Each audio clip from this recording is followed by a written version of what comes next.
Let's take a quick look at what it's going to look like once it gets going.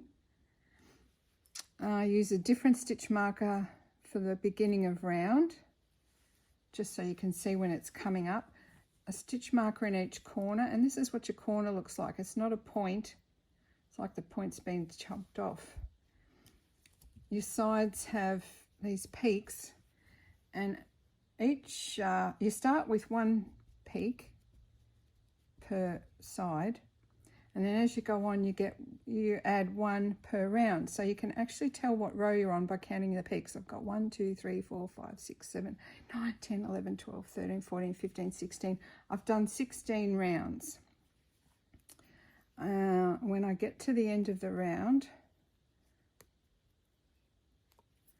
I'm going to slip into here, slip into there, and that completes the round. If I want to go on, I'm going to slip up these 3, turn my work, chain 3, and work back over those. Now let's take a look at how we start.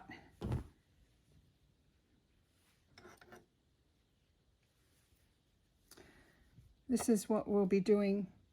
We'll be doing the first 3 rounds. We've got round 1, round 2, and round 3. And you can see you've got 1 2 3 4, 1 for each side or corner in round 1. Then round 2's got 1 2 3 4 5 6 7 8. And then round 3's got 1 2 3 4 5 6 7 8 9. So let's begin with a slip knot on your hook. I'm going to chain 7 quite loosely. 1 2 3 4 5 6 7. And if you have a look at the front, you can see the front of the chains look like little V's. If you turn it sideways, you can see the bumps. 1 2 3 4 5 6 7. We're going to be working into 4 5 6 and 7 by doing a UK treble or US double crochet in bump 4, bump 5,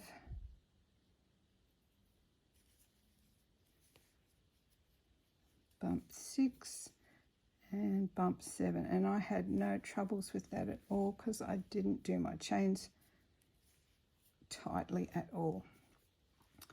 Now if you want to think of it, you're going to be working at 90 degrees to that, so you can turn your work first if you like, and then chain 3,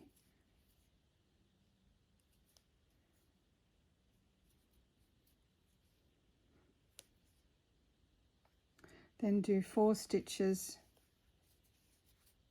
over that last stitch in the first cluster.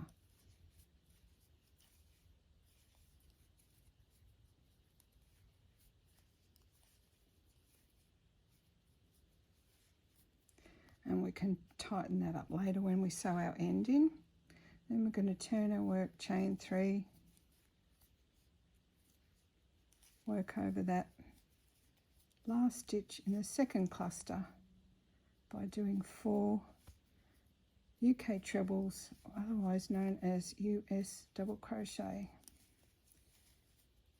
So I've got chain 3 and 1 2 3 4. Turn your work and do the last one. We're going to do our chain 3, and then we're going to do 3 stitches into this one, and that just squares it up nicely. You don't need the 4th stitch in this cluster. And that's our 3 stitches. And then what we do in every round is slip into the base of the first chain 3. Whoops, now I've gone into the wrong spot, which is a good thing to note. Here's our chain 3. We want to slip into here. It looks a little bit different on the first row. We don't go into here. Normally we're forming peaks, but this first round is more square. So we've slipped into here, and then we're going to work up our we're going to slip up our chain 3,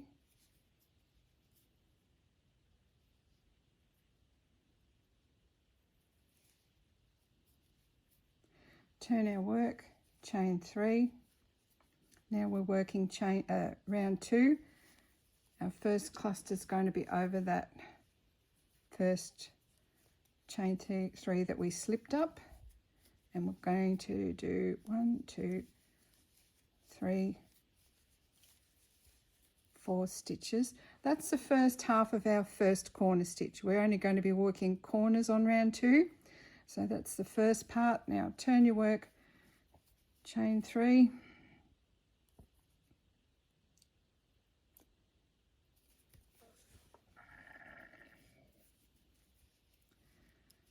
one, 2, 3, and then work 4 stitches over that last stitch.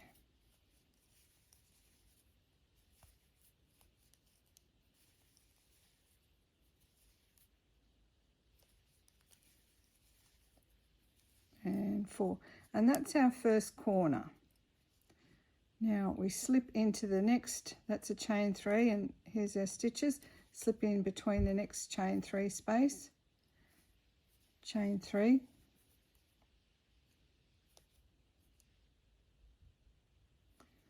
do another corner stitch by working 4 stitches over that chain 3. That's our first half, chain 3,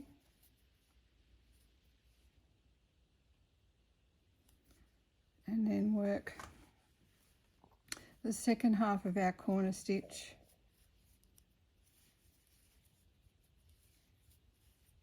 by doing, after the chain 3, 4 more stitches, UK treble or US double crochet, and there's our second corner complete. Slip into the next chain 3 space and chain 3, work 4 stitches over those 3 chain,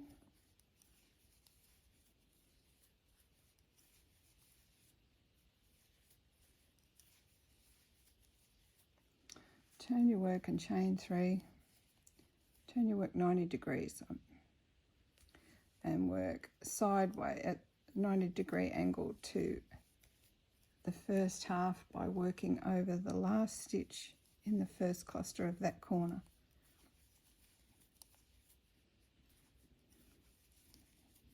And that's our third corner complete. So we slip into here, chain 3, work 4 US double crochet or UK trebles,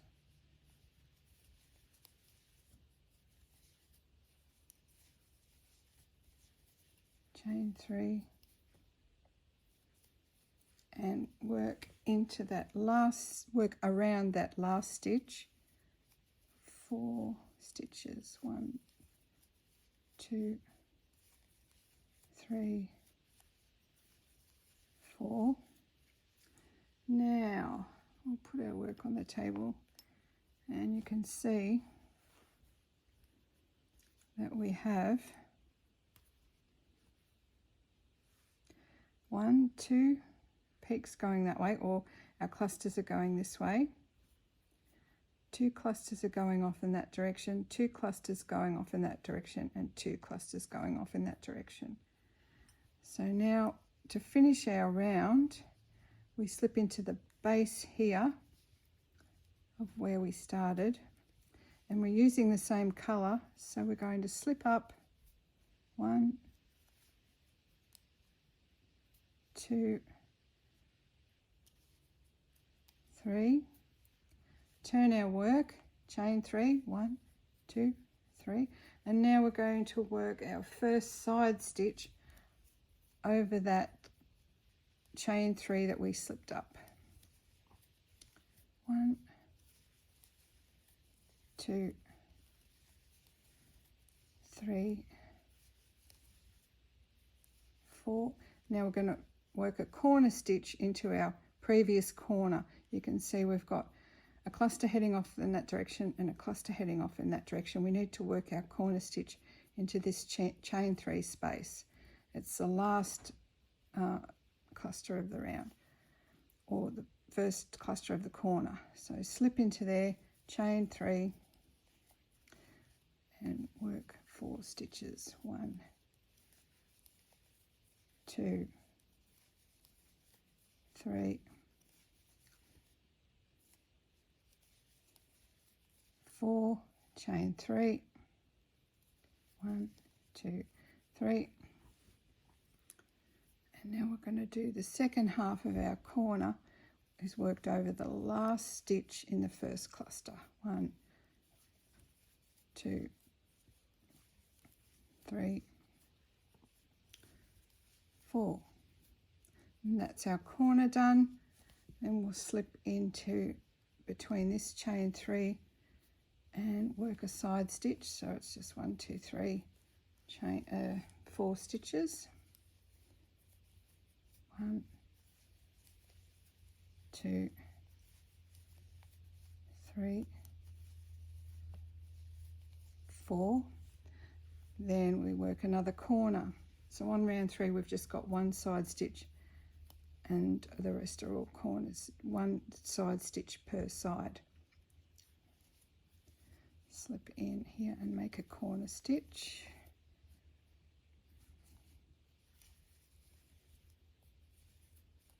1, 2, 3,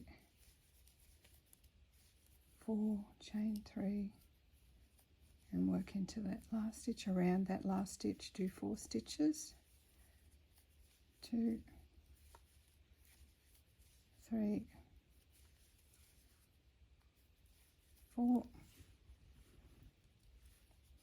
and then we'll slip in to the next chain 3 space and do a side stitch. 1, 2, 3, 1,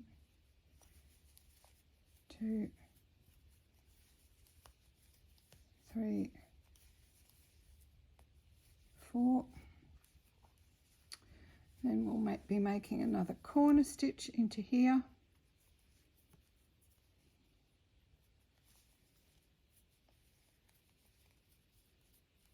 Chain 1, 2, 3, 4, chain 3, and work around your last stitch. 1, 2, 3, 4. And we'll make another side stitch into here between these 3 chain slip, chain 3, work 4 stitches around the chains,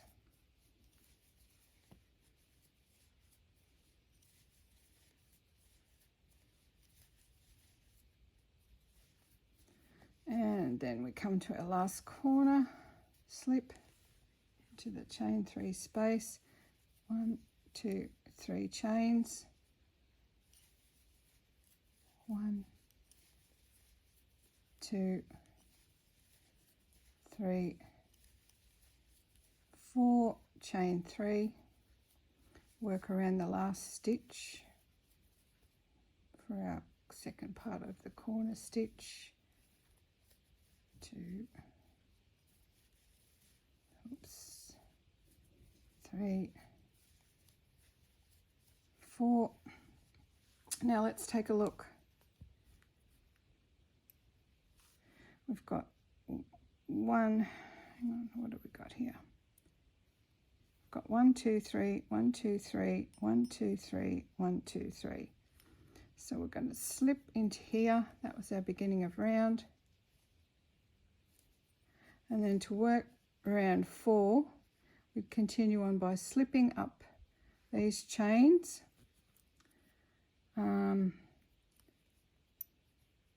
And you would put your marker would have been here, and once you complete your first one, pop your marker back in there so you can see it. And that is the beginning of the continuous center to border blanket.